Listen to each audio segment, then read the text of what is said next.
একদিন রাসূল সাল্লাল্লাহু আলাইহি সাল্লাম সাহাবাদের সামনে বসেছিল। তখন এক ব্যক্তি এসে বলল, হে আল্লাহর রাসূল, আমি অনেক গুনাহ করেছি, আমার কি ক্ষমা হবে?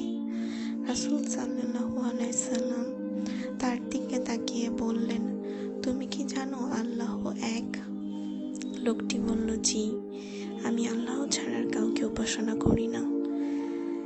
তখন রাসূল সাল্লাল্লাহু আলাইহি সাল্লাম বললেন, তাহলে তোমরা সব গুনাহ আল্লাহ ক্ষমা করবেন যদি তুমি তওবায় ফিরে আসো। এই কথা শুনে সেই মানুষটি কেঁদে ফেলল। রাসূল সাল্লাল্লাহু আলাইহি সাল্লামও কেঁদে দিলেন, কারণ তিনি জানতেন যে মানুষ সত্যি তওবা করে আল্লাহ তাকে ভালোবাসেন।